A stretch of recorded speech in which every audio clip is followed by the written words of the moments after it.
Hi everyone, this is Astana. आज हम बात करेंगे एंजाइटी को कम कैसे करें या तो उसको कंट्रोल में कैसे रखें। तो कौन से कारण है उसके वजह से एंजाइटी हो रही है। देखो, देर इज मल्टीपल रीजंस, पर हम अभी कोविड के सिनारियो के बारे में सोचेंगे। तो कोविड अगर मुझे हुआ तो अगर हुआ है तो वो ठीक होगा कि नहीं, हर एक के मन में ये क्वेश्चन है। तो उसके बाद क्या होगा, ये एंजाइटी सबके मन में है। बहुत सारे लोगों ने अपने दोस्तों को, अपने रिश्तेदारों को खोया है, तो एक डर मन में बैठा हुआ है। उसके वजह से लोग लोनलीनेस को फील कर रहे हैं। देखो, पहले हम पार्टियां कर रहे थे, लोगों को मिल रहे थे। अभी किसी को मिल नहीं रहे, घर पे बैठ के अपने बच्चों को संभाल रहे या तो घर से काम कर रहे। तो एक लोनलीनेस है। उसके साथ साथ कुछ लोग इंट्रोवर्ट है, जो किसी को शेयर ही नहीं कर रहे चीज़ें। उसके वजह से उनके ऊपर आने वाला प्रेशर बहुत है, और सोच सोच में ओवर थिंकिंग के वजह से उनकी एंजाइटी की लेवल बढ़ रही है। देखो दोस्तों, स्ट्रेस, अभी बहुत सारे लोग बोल रहे हैं मुझे स्ट्रेस है। लॉकडाउन का स्ट्रेस हो सकता है, बिजनेस में लॉस हुआ है, जॉब गया है, या हेल्थ इश्यू का कोई भी रीज़न हो सकता है जिसके वजह से लोगों को एंजाइटी हो रही है। देखो, लैक ऑफ स्लीप, जैसे लोग टाइम पे सो नहीं पा रहे, एक रीज़न हो सकता है कि वो बहुत ज़्यादा सोच रहे हैं, या तो हो सकता है कि इलेक्ट्रॉनिक गैजेट्स का यूज़ हम बहुत ज़्यादा कर रहे हैं। तो ये लैक ऑफ स्लीप भी आपके मेंटल और फिजिकल हेल्थ को अफेक्ट कर रहे हैं और आपके काम के ऊपर असर कर रहे हैं। तो डेफिनेटली मल्टीपल रीजंस है। जैसे हमें फियर है कि कोई भी नया अपॉर्चुनिटी मिलता है तो हम कंप्लीट कर पाएंगे कि नहीं, इस डर के वजह से भी एंजाइटी आ रहा है। तो प्रॉब्लम्स है तो सॉल्यूशन भी है, हम सॉल्यूशन के बारे में सोचेंगे, उसके ऊपर फोकस करेंगे। देखो दोस्तों, ये वीडियो अब अगर लास्ट तक देखेंगे तो मैं आपको एक प्रैक्टिस देने वाली हूँ, जिससे आपकी स्ट्रेस की लेवल, ये एंजाइटी की लेवल बिल्कुल कम हो सकती है। तो स्टार्ट करते हैं सॉल्यूशन के साथ। तो स्टार्ट करते हैं एक्सरसाइज के साथ। वो बहुत ज़्यादा इंपॉर्टेंट है। अगर आप डेली एक्सरसाइज कर रहे हैं तो आपका मेंटल एंड फिजिकल हेल्थ बहुत अच्छा रहता है। क्यों? क्योंकि जब आप एक्सरसाइज करते हैं तो आपके हैप्पी हार्मोन सिक्रेट होते हैं। डेफिनेटली एक्सरसाइज करने के वजह से स्ट्रेस हार्मोन लो हो जाते हैं और आपको बहुत ज़्यादा एनर्जेटिक लगता है। तो आप एक्सरसाइज कौन सी भी कर सकते हैं, जैसे आपको पसंद है रनिंग, जॉगिंग, वॉकिंग, या तो योगा, या तो breathing exercise, what ever you likes. 30 to 45 minutes हमें प्रैक्टिस करनी ही करनी है।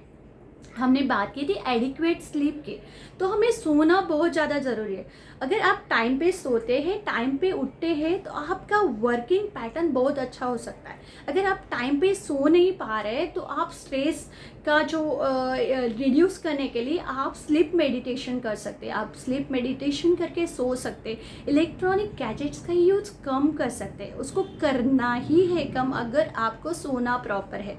तो 6 घंटे से 8 घंटे तक सोना बहुत ज़्यादा ज़रूरी है। उसके बाद है हाइड्रेटेड रखना। खुद को अगर आप हाइड्रेटेड रखते हैं, पानी को टाइम पे पीते हैं, आपको ये नौबत नहीं आनी चाहिए कि मुझे प्यास लगी है और मैं उठ के पानी जाके पी रही हूँ। आपको टाइम पे पानी पीना है। आपके वर्क प्लेस के यहाँ पे एक बॉटल रखो, या तो आपके सीट के ऊपर से उठ जाइए, पानी लेके आइए और उसको पी लीजिए। पानी पीना बहुत ज़्यादा ज़रूरी है। बीइंग एन एडल्ट हमें 3 से 5 लीटर तक पानी पीना ज़रूरी है। मैं आपको एक फॉर्मूला बताना चाहती हूँ। जैसे किसी का वेट है 20 kg, तो उनको पानी पीना है 1 लीटर। तो अगर किसी का वेट है 60 kg तो वो पिएगा 3 लीटर। सिंपल। तो आपको समझ के पानी पीना है। आपको अगर पानी पीते हैं तो आपकी बॉडी भी हाइड्रेटेड रहती है। उसके बाद है दोस्तों, आपको एयर में जाना चाहिए, सनलाइट लेनी चाहिए। जैसे ही आप सनलाइट में जाते हैं, विटामिन डी लेते हैं, हमारे स्किन के लिए, हमारे बोन के लिए ये बहुत इंपॉर्टेंट है। अगर आप विटामिन डी चेक करोगे तो बहुत लोगों का कम आता है। तो क्यों ना, अगर ये सनलाइट से मिलता है तो हम सनलाइट में जाए, थोड़ा जॉगिंग करें, थोड़ा एक्सरसाइज करें। चलो दोस्तों, अभी मैं सबको एक क्वेश्चन पूछती हूँ। क्या आपके सामने कोई गोल है? अगर गोल है तो you are on the correct path. अगर गोल नहीं है तो डिसाइड करो। अभी तक कुछ देर नहीं हुआ है, आप गोल को डिसाइड करो, और उस डिसाइड करने के बाद उसके लिए प्लान करो, एंड प्लान करने के बाद उसके ऊपर काम करो, वर्क ऑन इट। अगर आप गोल डिसाइड करते हो, प्लान करते हो और उसके ऊपर काम नहीं करते और उसके ऊपर फिक्स नहीं रहते, तब तक आपको गोल के ऊपर रिजल्ट नहीं मिलेगा। एग्जाम्पल लेते हैं, जैसे आप सोचते हैं कि वेट लॉस करना है, आप वेट लॉस करने के बारे में सोचते हैं, उसके ऊपर प्लान भी करते हैं, लेकिन जब काम करने के टाइम आता है तो हम सोचते हैं कल करेंगे, और कल कभी भी नहीं आता। तो क्यों ना उसको स्टार्ट तभी से करें जब आप सोचते हैं, उसी दिन से करें। इट्स मोर इम्पॉर्टेंट कि आपके सामने गोल होना चाहिए। अगर गोल है तो आप बिल्कुल डिस्ट्रैक्टेड नहीं है। उसके बाद है आपका सेल्फ स्टडी करो। Self study is more important. अगर आप सेल्फ स्टडी करते आपके पास्ट को भूल जाते हैं तो आप बहुत खुश हो सकते हैं, लेकिन पास्ट भूलना इतना इजी नहीं है। तो क्यों ना आप प्रेजेंट में जिए। अगर आप अभी ये सुन रहे हैं तो आप हैप्पी है। अगर आप पुरानी बातें याद करेंगे तो बिल्कुल आप कॉन्सेंट्रेट नहीं कर पाएंगे।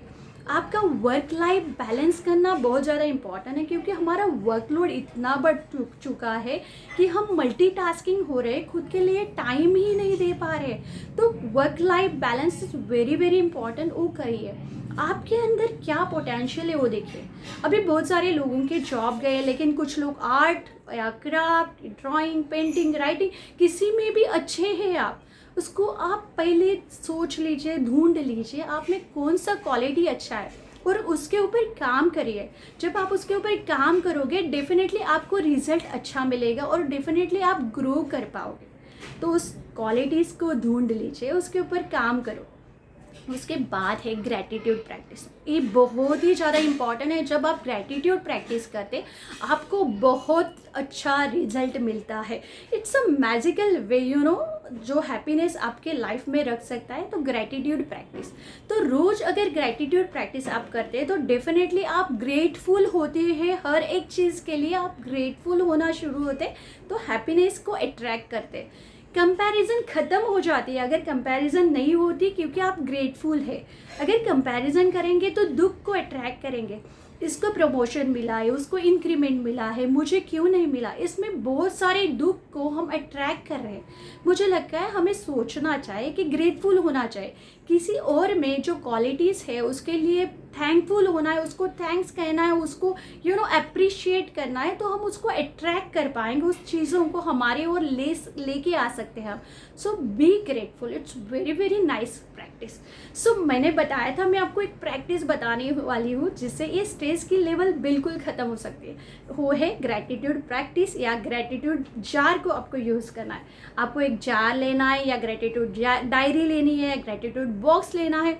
उसमें आप जिस चीज़ के लिए ग्रेटफुल है उसके बारे में लिख के वो चीज़ को अंदर डालना है।